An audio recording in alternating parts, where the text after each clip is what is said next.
Championship weekend brings a lot of localized thoughts to the Texans, including something you already appreciated that you should appreciate even more. Let's go inside the locker room.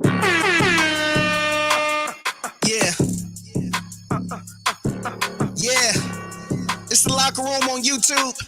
You know what it is. Let's get it. Hey. Locker room. Yeah, we in the locker room. Texas talk. Yeah, you know what we about to do.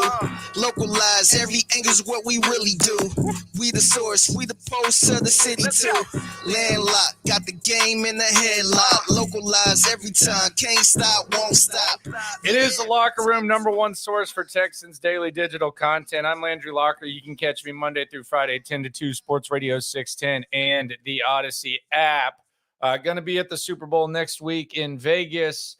CJ Stroud's supposed to be there. Tank Dell going to be there. Hoping that they join us on the show. It just depends on what the schedule is and the time slot. But there's a decent chance that we talk to CJ and or Tank Dell.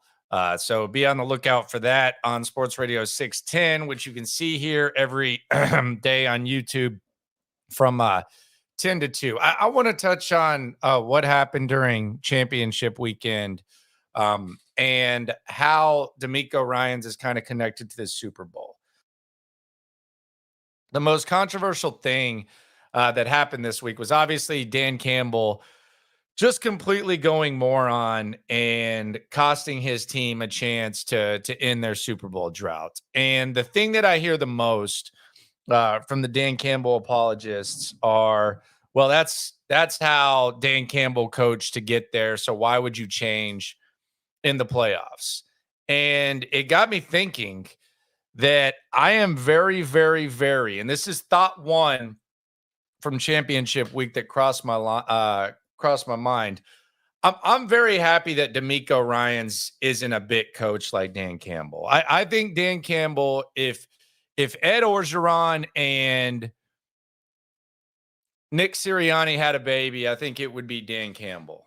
I think he's a bit coach. I think his coordinators carry him. I think much like you see Nick Sirianni kind of shuffling now that he's lost his coordinators, I think that's where Dan Campbell's heading. And I like him fine. I don't think he's a very good coach. And quite frankly, that performance yesterday was embarrassing. And I'm very thankful that DeMeco Ryans doesn't have that same mindset that this is what got us here, so let's go with it. And I'll present tangible proof. DeMeco Ryans is a defensive coordinator. DeMeco Ryans, this defense doesn't typically have cornerbacks follow around wide receivers. In fact, after Amari Cooper had his 11-catch, 265-yard, 2-touchdown performance late in the regular season, this was DeMeco Ryans back and forth with DJ Bieniemy talking about why Derek Stingley did not follow around Amari Cooper. This is what DeMeco said.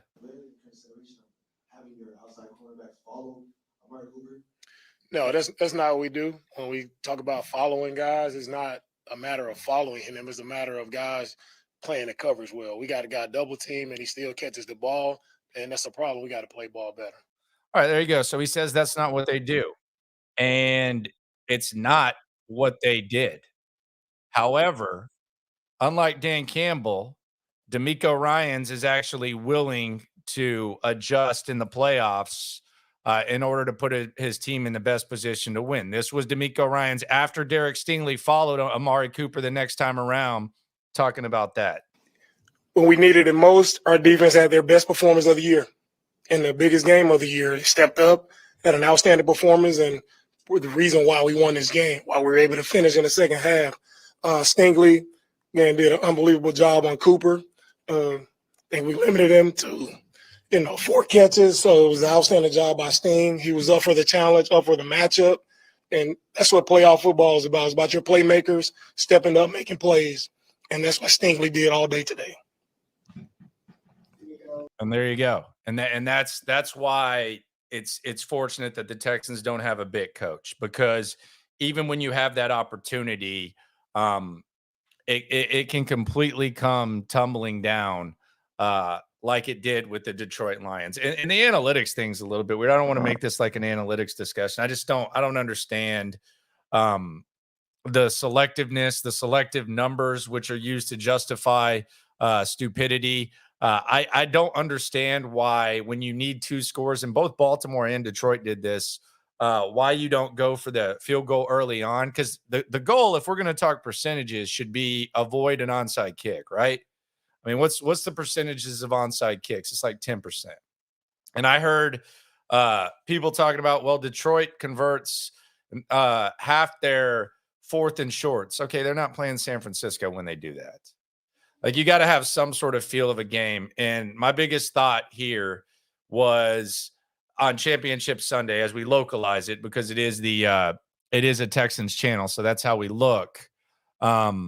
DeMeco Ryans isn't a big coach like Dan Campbell, and that's a good thing. I think Dan Campbell's in for a very, very rude awakening once he likely loses Ben Johnson, and then it's inevitable that he loses Aaron Glenn too. So seems like a nice dude, seems like a good dude. He went up there and said, I'm going to take the criticism. Well, you damn sure should. I'm just glad that don't have to worry about DeMeco Ryans being a bit coach like Coach O / Nick Sirianni equals Dan Campbell. Thought number 2, and this is probably getting ahead of ourselves when it comes to even mentioning the Texans in the same sentence as this squad. And don't get me wrong, I'm not comparing the Texans to the Kansas City Chiefs, but I do think Kansas City is a prime example, and it could be a year-to-year thing. Hell, it could be the Texans maintaining the level that they played at this year, more so than the long-term look at the Kansas City Chiefs. But the most fascinating thing to me, and this is why you don't fall in love with what you do, and this is why, as financial decisions have to be made and you have to let guys go, sometimes you don't try to fit, what is it, a square peg into a round hole. Sometimes you don't do that. Like, the Chiefs didn't go out and try to find the next Tyreek Hill. I mean, they made some low-level trades for receivers, but they transformed into one of the best defenses in the NFL. And if you're going to remain competitive for a long time, or even year to year, you're going to have to transform and be able to win multiple ways. We see that with the San Francisco 49ers. San Francisco 49ers, whether it's Jimmy Garoppolo, whether it's Brock Purdy, they maintain their system, but they're able to transform. They might be more plug and play, but Kansas City to me is the impressive thing, because the Kansas City Chiefs, if you go to the 2018 Kansas City Chiefs, when Patrick Mahomes had his first full year as a starter, the Kansas City Chiefs, early on in that era, they were basically a team they were a gold medal track and field / swim team. They could outscore anybody. They could light up the scoreboard. Fast forward to this year, they're basically a gold medal wrestling / boxing squad. They want to fight in the trenches. And they still have Patrick Mahomes and Travis Kelce, but they're not nearly the same team. Same thing with San Francisco. Plug and play, all that type of stuff. The ability to transform is going to be key for the Texans. You just don't just keep doing what you're doing. You got to give them a lot of credit, the Kansas City Chiefs. And New England did the same thing. Transform. The ability to transform is key. And DeMeco Ryans, it's early on. It'll be interesting to see if Nick Caserio, as they develop players, and, just like the Chiefs had to let Tyreek Hill go, and they've had to let other guys go, the ability to transform will be key. Thought number 3 in the locker room, localized reaction to Championship Sunday. So leading up to the Texans versus Ravens, I talked about Lamar Jackson potentially being James Harden. And I said, he's struggling in the playoffs. 1-3 in the playoffs, 1-3 in the postseason. He beat the Texans, or he was 1-4, whatever. He beat the Texans, and then you kind of wondered, okay, is Lamar Jackson's or his playoff struggles a thing of the past? Are they gone forever? Is this the Steve Young monkey off the back type of moment for him? They just went on vacation for a week. I mean, they just went on vacation for a week. As much as I do kind of wonder how truly good his weapons are, he was terrible yesterday. I mean, he was bad. He made a lot of mistakes. Still probably could have won the game had they not had a few boneheaded moments from Zay Flowers and all that. But Lamar Jackson wasn't good. And how do you recover from this type of loss? They have a crap ton of free agents. They're a little bit older. It's not really a young team. They're going to have a lot of holes. Kansas City, I don't think they're going anywhere. Baltimore might be going somewhere. Not to mention Joe Burrow is going to be back. So as far as the Ravens' dominant season, and you heard Dan Campbell, props to Dan Campbell. I know I called him a big coach, but he went up there and said, this might be our only shot because it's hard to get to this level.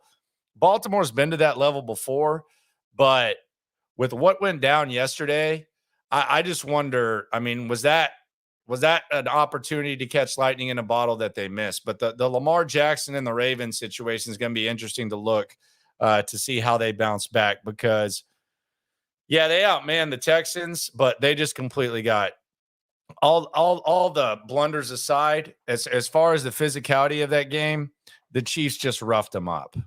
Absolutely roughed them up big time. Thought 4, the DeMeco Super Bowl connections. Going to the Super Bowl next week. So there's media night on Monday. And you go out there. Basically, they have a stage set up where the big time players will be on the stage.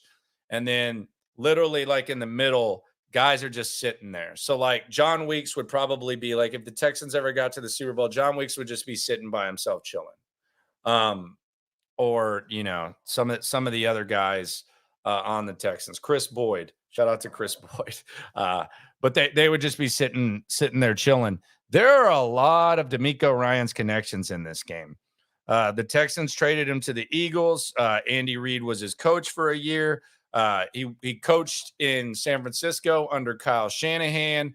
Fred Warner credits him for his development. Nick Bosa says he's the best coach that he's ever played for. There's a lot of connections with DeMeco Ryans that I'm actually incredibly intrigued to see. I really want to see all these connections, and I do wonder when you talk about being battle tested and you talk about all of the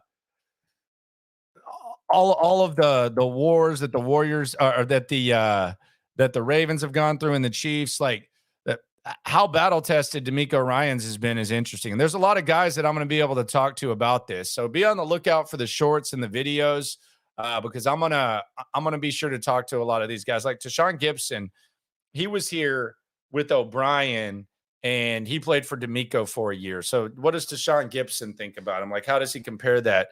If you're a Texans fan, you like local angles.